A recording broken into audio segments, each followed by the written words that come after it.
generation, it's pretty much accepted that climate change is happening and that humans are contributing to it in a big way. This is a serious problem. Higher temperatures mean that the ice cap is melting. That's why the polar bears are losing their homes. The extra water from that melting ice is causing the oceans to rise, which means that our beaches are disappearing at an alarming rate.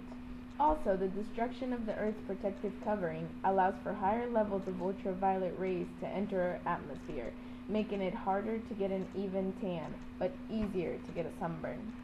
I'm at the offices of Calor Energy, a firm that specializes in energy efficiency and renewable energy, where I have worked part-time in the past. When it came time to picking my graduation project topic, I considered the work that they do here, and also I took a look around my own house. As I considered all the ways that energy is used, and I did some research, I realized that a lot of energy is being wasted. And not only in my home, but in everybody's house. So I decided to do something about it. The first place you can start saving energy is anywhere you have electronic appliances. For example, in our TV room. But before we can start saving energy, we need to know how much energy we're actually consuming.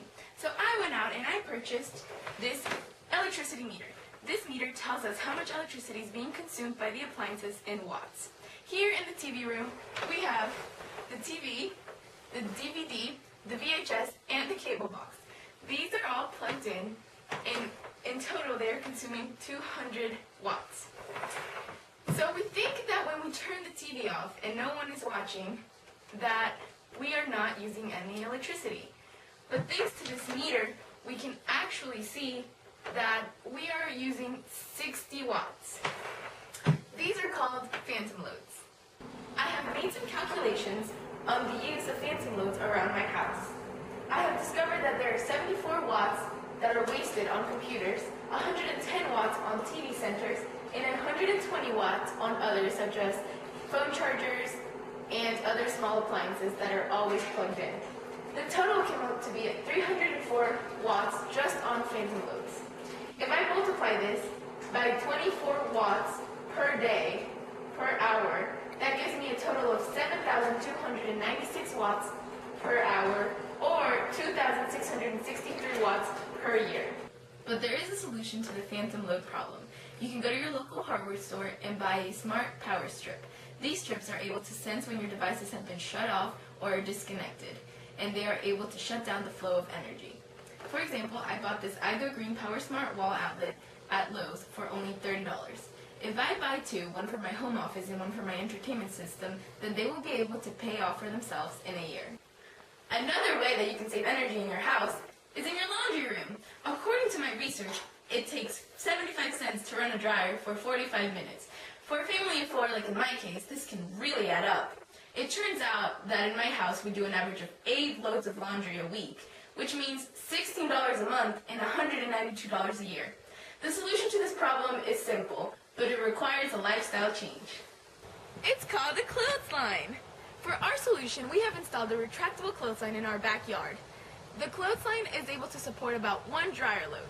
The clothesline has a lot of advantages. For example, it leaves the clothes smelling fresh, the excess dryer heat doesn't escape into the air-conditioned house, there is less wear and tear on your clothes and on your linens, and it's always nice to get outside. If you don't like the stiff feeling that you can get from drying your clothes outside, you can always throw the clothes back into the dryer for a quick fluff. To some people, drying their clothes this way can provide great sense of satisfaction, but to others, this might feel like a difficult change. But the benefits will always be undeniable. When calculating the amount of money that you can save by air drying clothes, we have to take into consideration how much laundry we are doing each week. 4 loads of laundry a week at 75 cents per week turns out to be $3 a week, and if you multiply that by 52 weeks, you get a total of 152 annually. If you subtract from that the price of a clothesline, which is only $16, then you get a first-year savings of $136.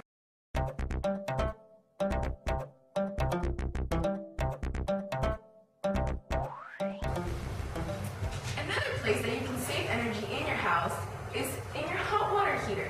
Did you know that households spend up to 30% of their energy consumption on heating water? This is an incredible amount of power used to just heat water. You can eliminate this cost by getting a solar hot water heater, but those can get expensive and very complicated to install. But if you want an easier way to start saving money today, you can simply lower the temperature on your hot water heater.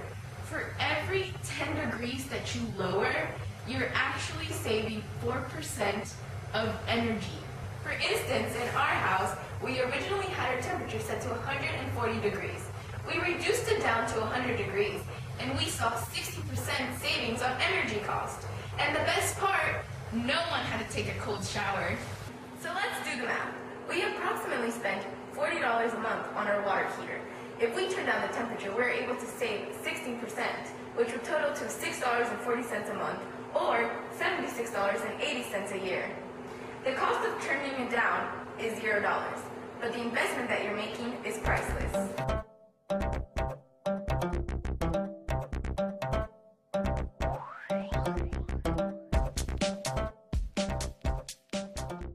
So, let's review our savings. By making these 3 small changes, we are able to save $415.21 a year.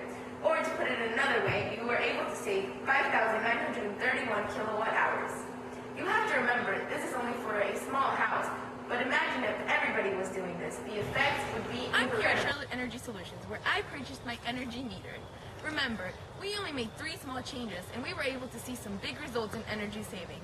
When you come to a store like this, you can purchase dozens of other things that are able to reduce your energy bill and help you save the planet.